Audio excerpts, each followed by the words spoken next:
చేసి మనల్ని నిత్యము వేటాడుతుంటాడు అనమాట.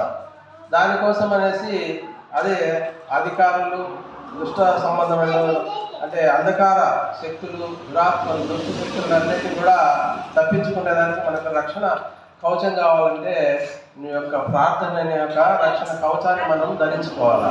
అదే అన్నమాట. ఆ రక్షణ కొరకు విడుదల కొరకు కూడా 14వ వచనంలో రాయబడింది. అలాగే 51లో పవిత్రత కొరకు 51:7లో ఉంది చూడండి. పవిత్రత మనకు పవిత్రుడైనట్లు హిస్సోపుతో నా పాపం పరిహరింపుము, హిమము కంటే నేను చల్లగా ఉన్నానంటే నువ్వు నాడు కడుగు. అది మనకు మలినాలు ఎప్పుడు ఈ యొక్క మన హృదయం ఎప్పుడు కూడా చాలా వ్యాధికరమైనది, రోగం కలిగినది అనేసి దాన్ని ఎప్పుడు శుభ్రపరుచుకోవాలా. మలినపడిపోతూ ఉంటుంది కాబట్టి కడగాల. దాన్ని కడగాలంటే ప్రార్థన ద్వారానే కడగాల. యేసు ప్రభువుని మనం అంటే ప్రార్థన కూడా ఎవరి నామంలో చేయాలంటే యేసు ప్రభు నామంలో చేయాలి, వేరే నామంలో చేయకూడదు. అన్ని నామాల కంటే కూడా గొప్ప నామము యేసు ప్రభు నామమే. కాబట్టి మనము అడిగేదాన్ని కూడా మనం యేసు ప్రభు ద్వారా తండ్రిని అడగాల.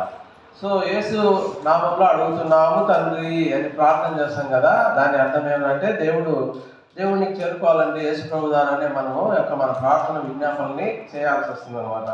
తర్వాత దేవుని కృప కూడా మనకి ఉండాలా. మనం ఫస్ట్లోనే చదివినాం కీర్తన గ్రంథంలో 51:1లో కృప లేకపోతే మనకు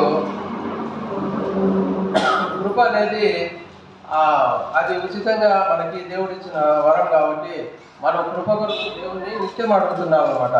తర్వాత మనకు చాలా రకాల ప్రార్థనలు ఉన్నాయి.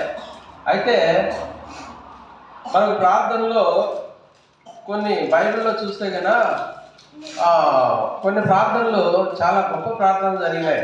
అయితే దయ్యాలను వెళ్ళగొట్టాలి అని అంటే కనుక యేసు ప్రభు ఒక మాట చెప్తారనమాట.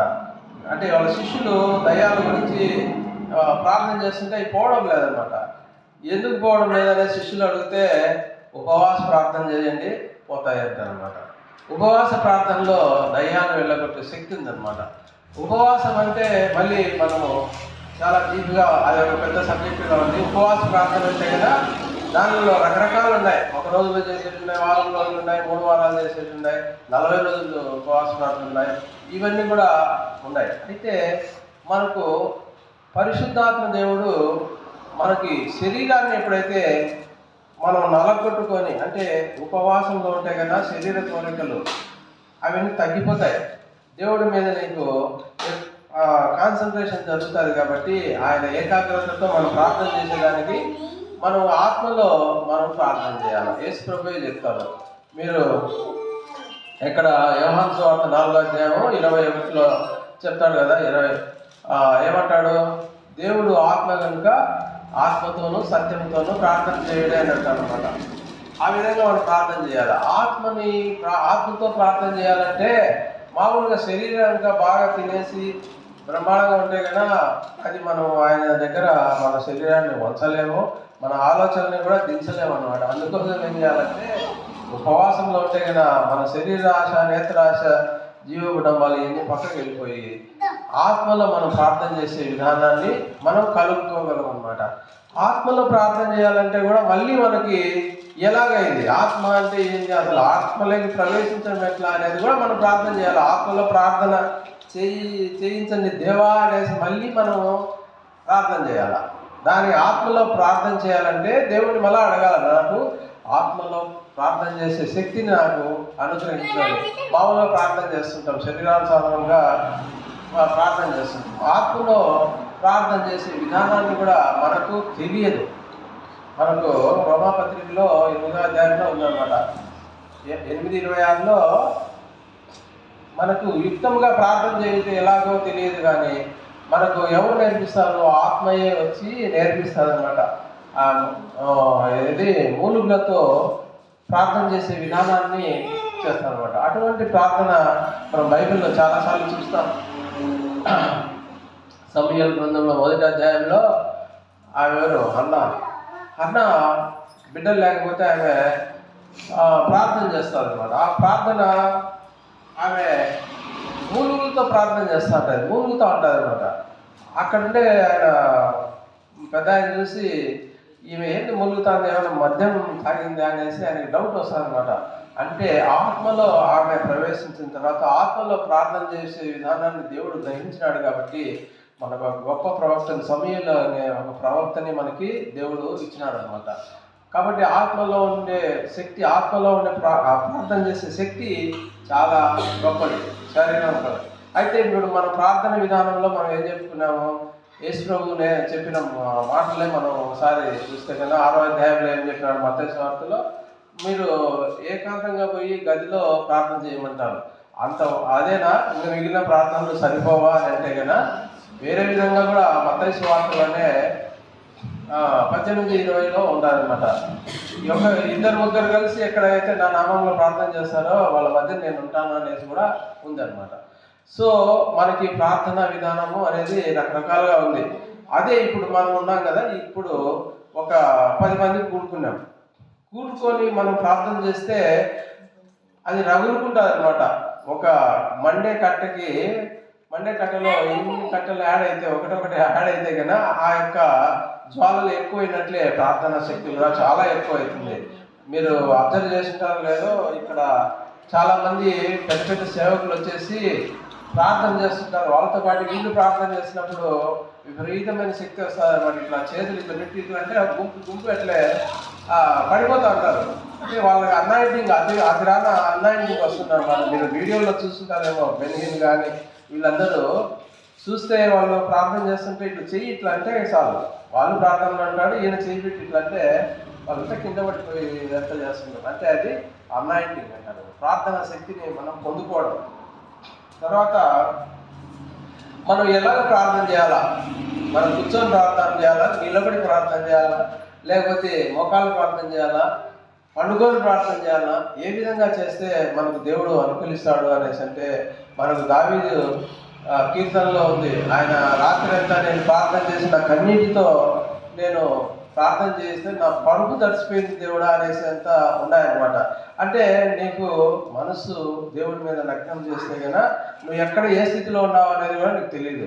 అయితే నీ స్థితిని మార్చుకోవాలంటే కన్నా నీవు అంటే కాన్సన్ట్రేషన్ బాగా ఏకాగ్రత కుదుర్చుకొని ప్రార్థన చేయాలంటే మోకాళ్ళ మీద ప్రార్థన చేసి చేతులెత్తి పైకెత్తి చేస్తే కన్నా నీ యొక్క ఏకాగ్రత అనేది చేస్తుంది. అప్పుడే నీకు శరీరంలోకి ఇట్లా పెట్టి ప్రార్థన చేస్తుంటేనే నీకు అనాయింటింగ్ అనేది దిగి వస్తుంది అనమాట. ఆయన ప్రార్థన విధానం చూస్తే కన్నా చాలా మంది అటువంటి ప్రార్థన మనకు దానియేలు గ్రంథంలో కనిపిస్తుంది. దానియేలు గ్రంథంలో ఆయన 3 సార్లు చేతులెత్తి మోకాళ్ళ మీద ప్రార్థన చేసినట్టు మనకు దానియేలు గ్రంథంలో రాయబడింది అనమాట. అయితే ఈ యొక్క ప్రార్థనని మనం దానియేలు గ్రంథంలో ఆయన ఎందుకు చెరలో వేస్తారంటే ఆయన ఎవరికి మోకాళ్ళు ఉంచడు కానీ, ఆయన సాష్టాంగపడి నమస్కారం చేయడు కానీ ఒక దేవుడికి మాత్రమే చేస్తున్నాడు. అటువంటి శద్రకు మెషకు అబేద్నెగో కూడా ఆ విధంగానే వాళ్ళు ఎవరి ముందర తల వంచలేదు, ఎవరికి కాళ్ళు వంచి మోకరిల్లి లేదంటే సాష్టాంగ నమస్కారం చేసి ఎక్కడ కానీ వాళ్ళు దైవ భక్తులు అనే వాళ్ళు చెయ్యరు అనమాట.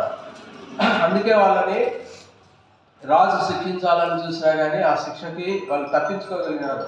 ఎందుకంటే ఆ యొక్క అంటే దేవుడు ఒకడే, మా శరీరాన్ని దేవుడికి తప్పితే ఎవరికి మేము అర్పించమనేది వాళ్ళ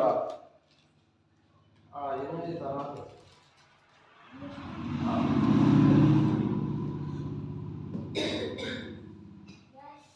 సో ఆ విధంగా మనకి దేవుడికి మోకరిల్లడం అనేది చాలా అంటే అది దేవుడికి మాత్రమే చేయాలి. మనం ఏం చేస్తాం అంటే పెద్ద వాళ్ళు కనిపిస్తే అందరికీ మోకాళ్ళు వేసి కాళ్ళు మొక్కి అన్నీ చేయకూడదు. దేవుడికి మాత్రమే మనం మోకాళ్ళు లేదంటే సాష్టాంగపడి మన ఇళ్ళల్లో ప్రార్థన చేసుకోవాలి. కానీ ప్రతి ఒక్కరికి మనం మానవుల్లో ప్రతి ఒక్కరికి తప్పులు ఉంటాయి. అటువంటి వాళ్ళకి మనం చేయకూడదు. మన ప్రార్థన పవిత్రమైన దేవుడికి మాత్రమే చేయాలి. యేసు ప్రభువుకి మనం ప్రార్థన చేయాలి కానీ వేరే విధంగా మనం చేయకూడదు అన్నమాట. తర్వాత దానియేలు గ్రంథంలో మోకాలు ప్రార్థన చేస్తున్నా కూర్చొని ప్రార్థన చేసేది ఒకటి ఉన్నది. నెహెమ్యా గ్రంథం 1వ అధ్యాయం 4వ వచనంలో చూడండి. నెహెమ్యా గ్రంథం 1వ అధ్యాయం 4వ వచనం. ఈ మాటలు వినినప్పుడు నేను కూర్చుండి ఏడ్చి కొన్ని దినములు దుఃఖంతో ఉపవాసం ఉండి ఆకాశమంతుల దేవుని ఎదురు విజ్ఞాపన చేస్తుంది. అది చూడండి, కూర్చుండే ప్రార్థన చేస్తున్నాడు నెహమ్యా. ఎందుకు? ఆయన మందిరం గురించి. తర్వాత ఇప్పుడు ప్రార్థన చేసే విధానంలో మొక్కల గురించి చెప్పుకున్నాము, కూర్చునేది కూర్చున్నాము. చేతులు ఎత్తి ప్రార్థన చేయాలి. క్రైస్తవుల్లో ఇది ఉంటుంది అన్నమాట. చేతులు ఎత్తి ప్రార్థన చేస్తారు. ఇది వేరే మతాల్లో అంతగా ఉండదు. కానీ ఇక్కడ చేతులు ఎత్తి ప్రార్థన 1 తిమోతి 2వ అధ్యాయం 8వ వచనం. మొదటి తిమోతి 2వ అధ్యాయం 8వ వచనం. మొదటి తిమోతి 2వ అధ్యాయం 8వ వచనం. కావున పరిస్థలమందును పురుషులు కోపమును సంశయం లేని వారే పవిత్రమైన చేతులు ఎత్తి ప్రార్థన చేయాలని కోరుతున్నాను. అది మనకు పవిత్రమైన చేతులు, మన చేతులని మనం పవిత్రంగా ఉంచుకొని ఆ చేతులు ఎత్తి ప్రార్థన చేస్తే కన్నా మనకు దేవుడు అనుగ్రహం దొరుకుతుంది అనమాట. తర్వాత నెహమ్యా గ్రంథంలోనే నిలవబడి ప్రార్థించడం కూడా ఉందన్నమాట. నెహమ్యా గ్రంథము 9వ అధ్యాయం 1 నుంచి 3 వరకు నిల్చొని ప్రార్థన చేయొచ్చు అనేది కూడా మనకు ఉంది. ఒకసారి చూడండి, నెహమ్యా గ్రంథం 9వ అధ్యాయం 1 నుంచి 3 వరకు. ఈ నెల 24వ దినమందు ఇశ్రాయేలీయులు ఉపవాసం ఉండి గోనె పట్టలు కట్టుకొని తల మీద ధూళిని పోసుకొని పొడి వచ్చింది. ఇశ్రాయేలీయులు అన్య జనులందరిలో నుండి ప్రత్యేకింపబడిన వారే నిలవబడి తమ పాపములను తమ పితరుల పాపములను ఒప్పుకొనిది. మరియు వారు ఒక జాతి చేత తమ నిలబడి తమ దేవుడిని యెహోవా పరిశుద్ధ చదువుతూ వచ్చింది. ఒక జాతి చేత తమ పాపాలు. ఇప్పుడు సాష్టాంగపడి ప్రార్థించడం అంటే బాడీని అంతా కింద వేసుకొని మనం ప్రార్థన చేయడం అనమాట. ఈ విధమైన ప్రార్థనలు మన పెద్దవాళ్ళు బైబిల్లో సూచించబడినారు. తర్వాత ప్రార్థన ఏ ఏ సమయాల్లో మనం చేయాలా అనేది కూడా ఒకసారి చూస్తే మార్కు సువార్త 1:35 చూడండి. వేకువజామున ప్రార్థించాలి. వేకువజామున ప్రార్థించడం అనేది చాలా అవసరం. యేసు ప్రభు కూడా ఆయన పెద్దల కడనే లేచి ఇతను చాలా చీకటి ఉండగానే బయలుదేరి అరణ్య ప్రదేశంలోకి వెళ్ళి అక్కడ ప్రార్థన చేయకూడదు. అది తర్వాత ఇదే పాత నిబంధనలో కూడా ఉందన్నమాట. విలాప వాక్యం 2వ అధ్యాయం 19లో ఏమంది? రేయి మొదటి జామున ప్రార్థించుట. విలాప వాక్యాలు అంటే మనకు చదవనవసరంలా. దీంట్లో మనకు తెల్లవారుజామున లేచి ప్రార్థన చేసేదని చాలా ఇంపార్టెంట్. వేకువజామున లేచి మనము ప్రార్థన చేయాలా. ఇది నాకు చాలా ఎక్స్పీరియన్స్ ఉంది దీని మీద. వేకువజామున లేచి ప్రార్థన చేయకపోతే కన్నా మామూలుగా నేను 5 గంటలకు లేచి 5కి అలారం పెట్టుకుంటా. 5 గంటలకు లేచి ప్రార్థన చేస్తా. బెడ్ మీద నుంచి లేస్తూనే మోకాళ్ళు పెట్టేసి చేతులు ఎత్తి ప్రార్థన చేయాలా. ఆ విధంగా ప్రార్థన చేయకపోయినా అనుకో కళ వస్తుంది. నాకు కళలో పాములు వస్తాయి, దయ్యాలు వస్తాయి. నిజంగా మీరు నమ్ముతారో నమ్మరో, ఏ రోజైనా చూసుకోండి, నేను ఏదైనా తెల్లారుజామున లేచి ప్రార్థన మోకాళ్ళ ప్రార్థన చేయకపోతే ఖచ్చితంగా కళ్ళలో పాములు వస్తాయి. తర్వాత దయ్యాలు, విపరీతమైన దరిద్రమైన కళ్ళన్నీ వస్తాయంట అనమాట. అంటే నిన్ను అటాక్ చేస్తుంటాయి అనమాట. నువ్వు ఒక్కసారి దేవుడి నుంచి పక్కకు పోతుంటే ఈ యొక్క సైతాను శక్తులన్నీ, సర్పం అనేది, పాములు అంటే సైతాను సాదృశ్యం, దయ్యాలు, ఇవన్నీ కూడా కళలో అప్పుడే వస్తూ ఉంటాయి. నాకు 5 గంటల తర్వాత పడుకున్నాయంటే ఇంకా తట్టుకోలేదు అనమాట. అంటే అది ఎవరిని అటాక్ చేస్తాయంటే దైవం నీతో ఎప్పుడు తోడుగా ఉండేవాడు. టైం అది, దేవుడి టైం అది. ఆ టైంలో కనుక నువ్వు పక్కకి వెళ్ళిపోతే అవి సైతాన్ అటాక్ అనేది ఖచ్చితంగా వస్తుంది. అటువంటి ఎక్స్పీరియన్స్ నాకు చాలాసార్లు, ప్రతిరోజు, నిన్న కూడా జరిగింది. నిన్న ఏమైందంటే నేను 4 గంటలకు అలారం పెట్టుకుంటా, లేలాగా నిన్న బాగా అలసిపోయి ఒళ్ళో కొంత పడుకుంటే తెల్లారుజామున మెలకువ రాలే. అలారం మోగింది కూడా నాకు తెలియలేదు అనమాట. అంతా నిద్ర వచ్చేసింది. అయితే నేను విపరీతమైన కళలు వచ్చేసినాయి. సో మళ్ళీ అదే లేచి చూస్తే కన్నా తెల్లారుతా వస్తుంది. సో అటువంటివి మనం ఎక్కువ కూడా వేకువజామున అండి. ఇదంతా కూడా ఎవరంటే దేవుళ్ళలో ఉంటే కదా ఇవన్నీ జరుగుతాయి. మామూలుగా నిద్రపోయేలాగా నీ హ్యాపీగా నిద్రపోతాను, మంచి మంచి కళలు వస్తుంటాయి. బట్ దేవుడితో ఉంటే కదా నీకు దేవుడు నీ సమయం ఏంటంటే తెల్లారుజామున లేయాలి. తెల్లారుజామున లేస్తే కానీ నీకు అద్భుతమైన శక్తి కలుగుతుంది అనమాట. నాకు తెలియకుండా నాకు కొంతమందితో చెప్పేటి జరుగుతూ ఉంటాయి, నేను చెప్పేటి కొన్ని జరుగుతూ ఉంటాయి. లేదంటే ఎవరికైనా ప్రార్థన చేస్తే వాళ్ళకి అదే దురాత్మలు ఉంటే కనుక పోవడం, ఇవన్నీ జరుగుతూ ఉంటాయి. ఇవన్నీ ఎందుకు వస్తాయంటే కనుక మనము తెల్లవారుజాము ప్రార్థనలో వస్తాయన్నమాట. ఇవి ఆత్మ ఫలాలన్నీ మనకు అప్పిన తర్వాత కృపావరాలని దేవుడు మనకు అనుకూలిస్తారనమాట. కృపావరాలు అవి 9 రకాలు అనేసి ఉన్నాయి కదా, అవన్నీ కూడా మనకి ఇస్తాడు. ఇంకా ఎక్కువ కూడా ఉంటాయి. అవి నాకు అంటే కొన్ని నాకు దేవుడు ఇచ్చినాడు, కానీ అవి ఎందుకంటే నేను ఎక్స్పీరియన్స్ చేసుకున్నాను కాబట్టి మీతో చెప్పాలనిపించి చెప్తున్నాను. బట్ అవి మనకు కావాలంటే ఖచ్చితంగా తెల్లారితో ప్రార్థన చేయాలా, లేదంటే కానీ నీకు ఆత్మలో కింద పడిపోతాం. తర్వాత రేయి మొదటి జాములోనే అదే మధ్యాహ్నం ప్రార్థించే వాళ్ళు కూడా ఉన్నారనమాట. అంటే ఇంకొకటి, ఈ మధ్యాహ్నం, రాత్రి, అర్ధరాత్రి ఎప్పుడైనా చేసుకోవచ్చు. అంటే దివారాత్రములు దేవుని ధ్యానించాలా. ఏది కీర్తన గ్రంథంలో ఉంది కదా, ఎప్పుడు దేవుని ఆరాధించే వాళ్ళు ఎట్టుంటారంట, ఆకువాడని నీటి వాళ్ళు ఉండే ఆకువాడని వృక్షం వల్లే, చెట్టు వల్లే ఉంటారనమాట. వాళ్ళకి అన్ని సమృద్ధి ఉంటారనమాట. వాళ్ళకి ఎటువంటి ఎండిపోరాళ్ళు, ఎండిపోయిన ఆకులు, ఎండిపోయిన చెట్టు మాదిరి ఉంటారనమాట. వాళ్ళకి సమృద్ధి ఆత్మలో చాలా గొప్ప ఇదిగా ఉంటుంది. అంటే దాంట్లో చూడండి మీరు, ఇప్పుడు టైం అనేది ఎప్పుడు మనకి చాలా ఇంపార్టెంట్. ఎంత టైం కేటాయించాలా ప్రార్థనకు అనేది కూడా మనము ఒకసారి ఆలోచించాలా. అంటే నీకు దశమ భాగాలు అనేసి అంటారు కదా, దశమ భాగాలు డబ్బే కాదు, నీ యొక్క కాలాన్ని కూడా దేవుడికి ఇవ్వాల. 24 గంటల్లో 10వ వంతు దేవునికి ఖచ్చితంగా ఇస్తే నీకు అనుకూలంగా ఉంటాడు దేవుడు. అది మనము నేర్చుకోవాలన్నమాట. సో ఇప్పుడు ప్రార్థనలో మనం తెలుసుకున్న విషయాల్లో మనం ఒకసారి చూస్తే కదా, ఒకసారి ఇటువంటి ప్రార్థనా పనులు మనకు చాలామంది తటస్థిస్తారనమాట. మనకు ఈ యొక్క ప్రార్థనలో బాగా శక్తి కలిగిన వాళ్ళు అబ్రహాం దగ్గర నుంచి చూస్తే ఆయన దేవుడు ఫ్రెండ్ మాదిరి ఆయన అబ్రహాము దేవుడు మాట్లాడుతుంటాడు అనమాట. ఏది సొదొమ గుమొర కాల్చాల అనేసి అబ్రహాంకి చెప్తాడు ఆయన, దేవుడు చెప్తాడనమాట.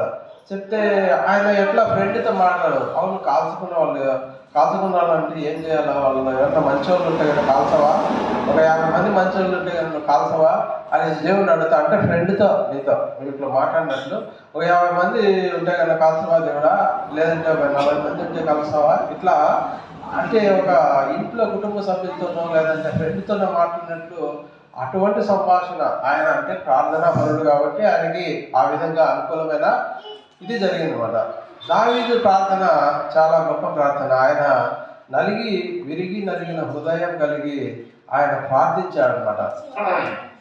ఆయన కీర్తనల్లో ఎక్కువ భాగము ఆయన దావీదు రాసిన కీర్తనలే ఉన్నాయి. దాంట్లో 72 కీర్తనలు దావీదు ఉన్నాయి 150లో.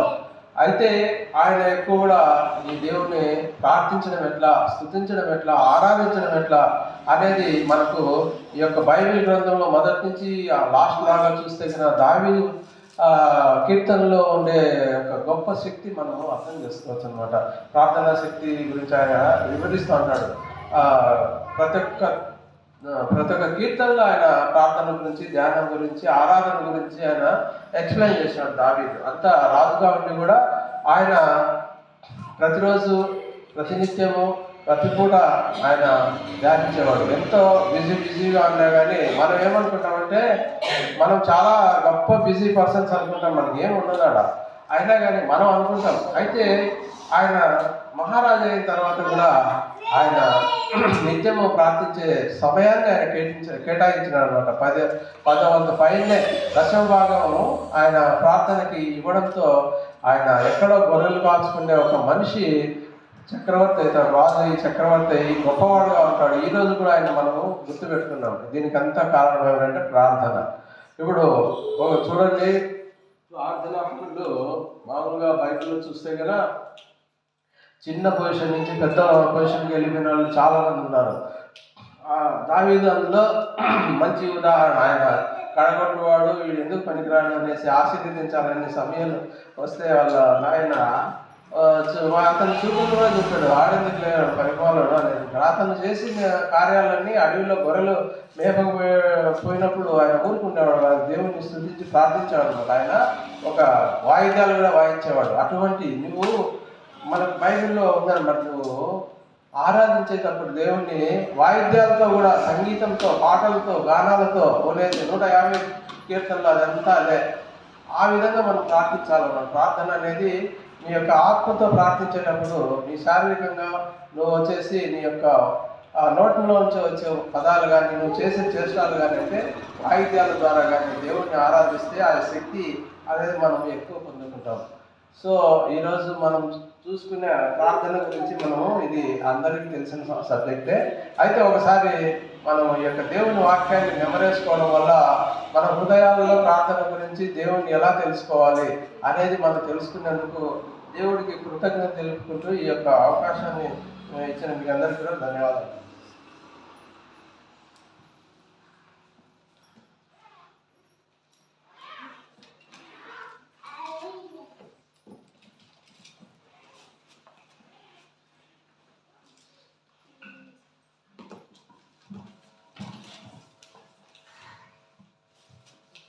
అయితే కొన్ని విషయాలు ప్రార్థన గురించి మనం వింటూ వచ్చినాం.